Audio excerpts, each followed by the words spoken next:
Today on Inquirer, Muntinlupa Court orders the arrest of former Bureau of Corrections Chief Gerald Bantag for the death of the alleged middleman in the killing of broadcaster Percy Lapid.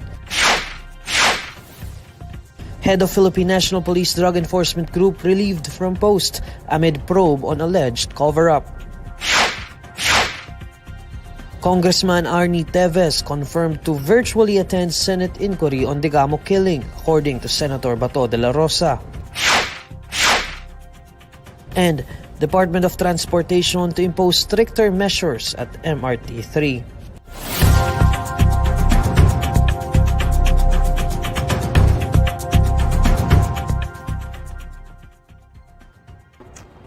Good evening. A Muntinlupa court has ordered the arrest of former Bureau of Corrections Chief Gerald Bantag and his deputy Ricardo Zulueta for the death of the alleged middleman in the killing of broadcaster Percy Lapid. Jean Mangaluz fills us in with the details live. Jean? Yes, Neil, the Muntinlupa Regional Trial Court has ordered the arrest of former BuCor Chief Gerald Bantag and his deputy Ricardo Zulueta for the death of Bilibid inmate with Tito Pallana Villamor or June Villamor. Villamor was the alleged middleman in the killing of broadcaster Percival Mabasa or Percy Lapid. Both Bantag and Zulueta are facing cases of murder, which is a non-bailable offense. Bantag and Zulueta are both indicted for 2 counts of murder each, for the death of Villamor and Mabasa. The murder case in connection with the death of Mabasa is pending before the Las Piñas court.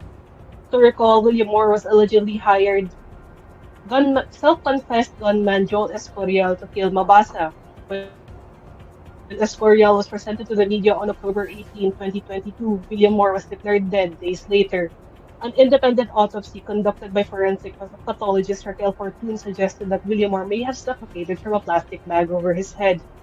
Meanwhile, Senator Risa Hontiveros hailed the arrest order but reiterated that the Department of Justice and the National Bureau of Investigation should go after the mafia members allegedly involved in Mabasa's killing. She also urged Bantag, as a former law enforcer, to cooperate with the authorities and to do nothing to frustrate the administration of justice. That's it from me, Neil. Back to you. That's Jean Mangaluz reporting live. Philippine National Police spokesperson Colonel Jean Fajardo says PNP Drug Enforcement Group Head Police Brigadier General Narciso Domingo has been relieved from his post. In a text message to INQUIRER.net, Fajardo confirms that Domingo was relieved as PDEG Director. Domingo was dragged into controversy after his name surfaced as one of the high-ranking police officials who allegedly tried to cover up the arrest of anti-narcotics operative Police Master Sergeant Rodolfo Mayo in October 2022. Mayo was apprehended during an anti-drug raid in Tondo, Manila, where 990 kilograms of crystal meth or shabu were seized. On Monday, Interior Secretary Benher Abalos shared the CCTV footage of Domingo and other high-ranking police officials entering an establishment where Mayo and several bags and luggage were brought. Abalos then asked 10 police officials involved, including Domingo, to go on leave. For his part, Domingo denied any cover-up, assuring the leadership that they would comply with the order. Tropical Depression Amang left damage amounting to 12.34 million pesos in the agriculture sector, according to the Department of Agriculture. Amang, the first tropical cyclone of 2023, hit parts of Luzon and Visayas with strong winds and rains. The Agriculture Department says at least 1,000 farmers and fisherfolk were affected by Amang, with about 1,000 hectares of agricultural areas impacted. The production loss currently amounts to 664 metric tons, with rice being the majority of the crops that were affected. The DA says that there would be a quick response fund for affected areas, but did not specify how much it would be. The agency, however, says that it has a loan program for the Agricultural Credit Policy Council, wherein farmers can loan up to 25,000 pesos payable in 3 years with no interest.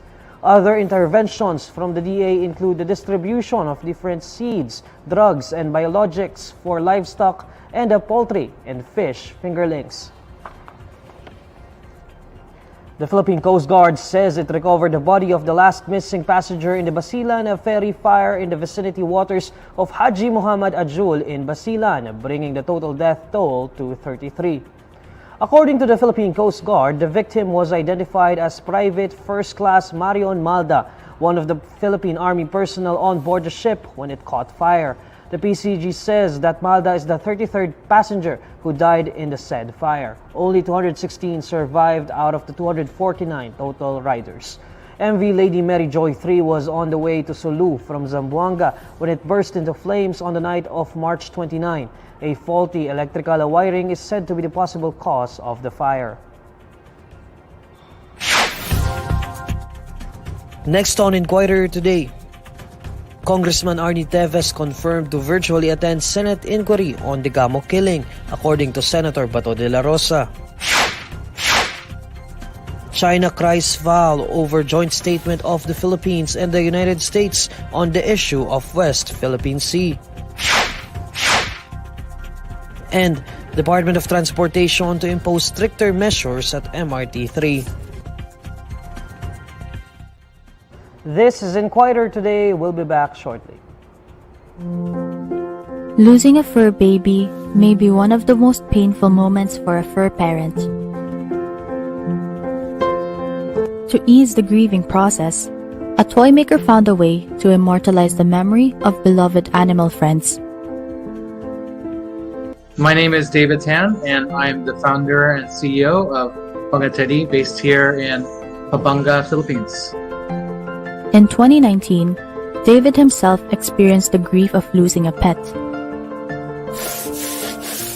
When his dog Fusion passed away, The idea of creating plush animal clones actually came when my dog, I used to have a golden retriever, passed away. And after it passed away, I had this thought of, how can I have a remembrance of my pet? I only had pictures. Since I own a plush toy factory, why don't I try making an actual, realistic replica of my dog? aside from his pet, one of David's motivations in being a toy maker is his newborn. Plush toys is something that I've always had an interest in, and I have a new baby boy, and that also is an inspiration for me, because I want to make some toys for him. David's lifelike plush clones are made from various materials.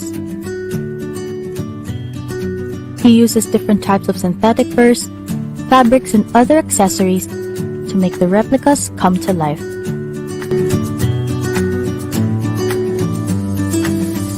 What we're doing is definitely not taxidermy. We don't deal with the real pet at all in any way. We're just using 100% fur that was made for teddy bears. The main difference is that we're constructing something from materials that are just fabric and accessories, whereas taxidermy, it's more involved with the actual skin of the deceased pet. So for the process of making a plush animal clone, what we do is we first get photos from our customer with a lot of different views, top, front, back, side, and even bottom, underneath the paws. So once our pattern maker sees all those details, he's able to make a paper pattern, and then once he has that pattern finished, he will put that on top of fabric, and then they're going to cut over the pattern, and they're going to cut out all the pieces of the fabric.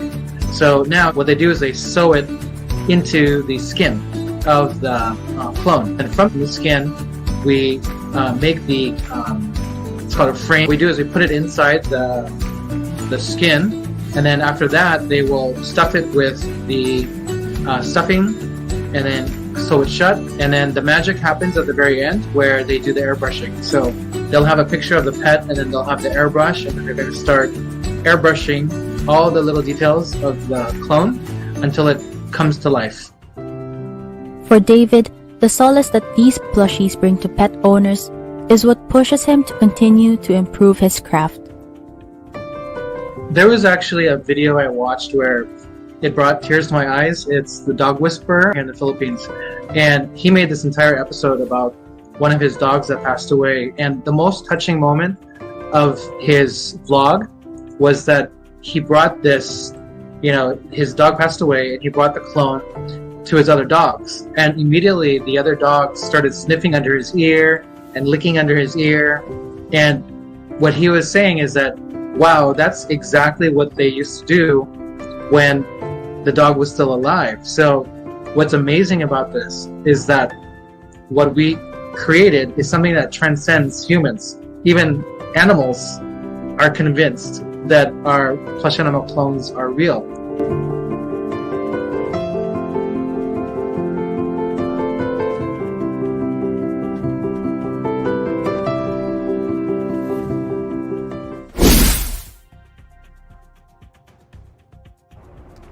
Suspended Negros Oriental Representative Arnie Teves has confirmed his attendance for the Senate inquiry into the March 4 killing of Negros Oriental Governor Degamo, according to Senator Bato Dela Rosa.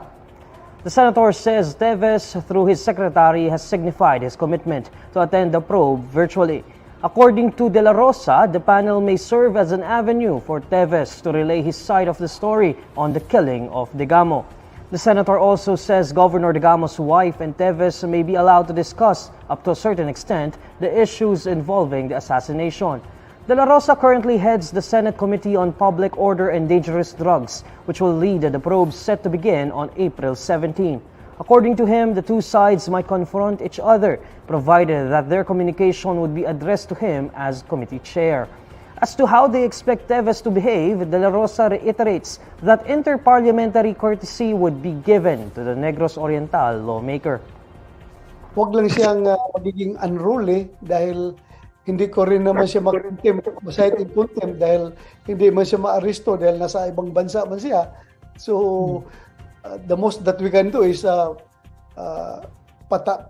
yung i-off lang yung kanyang camera or yung kanyang telepono kung magiging unruly siya. Pero I think that will not happen dahil alam kong magrespeto siya sa committee natin.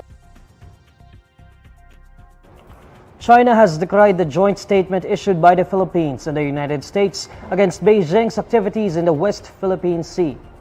China's Ministry of Foreign Affairs spokesperson Wang Wenbin says they were gravely concerned over and strongly disapprove the joint statement of the U.S. and the Philippines. According to Wenbin, the U.S.-Philippine joint statement misrepresents and discredits the China's maritime activities in the South China Sea. In their joint statement, the Philippines and the U.S. urged China to fully comply with the final and legally binding 2016 arbitral award on the South China Sea. Wang, however, insisted that the arbitral award is illegal, null, and void. The Philippines has a long-standing dispute with China, which has made sweeping claims in nearly all of the South China Sea, including the West Philippine Sea. The Department of Transportation says stricter security measures will be implemented at the Metro Rail Transit Line 3 or MRT3 in a bid to prevent passengers from jumping or falling on its railway tracks. DOTr Assistant Secretary for Railways and MRT3 Officer in Charge Georgette Aquino says the installation of platform screen doors is being proposed to serve as barriers. This comes after a female passenger on Wednesday jumped onto the rail track. The 73-year-old passenger later died in the hospital. According to Aquino, the DOTr MRT3 has been proposing the installation of platform barriers, but it was never adopted due to budgetary constraints. In the meantime, Aquino says station personnel and security will be instructed to implement strict measures in order to prevent the passengers from crossing the yellow marker in the platforms while the trains have not yet come to a full stop. A social weather station survey shows only a little over half of Filipino families have access to running and piped water. According to SWS, only 67% have running water, which is equivalent to around 17 million Filipino households. 58% said that their water consumption was billed, while 9% said that it was not. The SWS survey showed that 320 pesos was the median expense per month for the 58% of billed consumers. Meanwhile, the monthly expense for the 90% non-billed cost consumers averaged at 300 pesos. It can be recalled that National Water Resources Board Executive Director Dr. Sevilla David Jr. earlier said that around 11 million Filipino families have no access to clean water and are forced to use unsafe water from deep wells, springs, rivers, and lakes, as well as rainwater.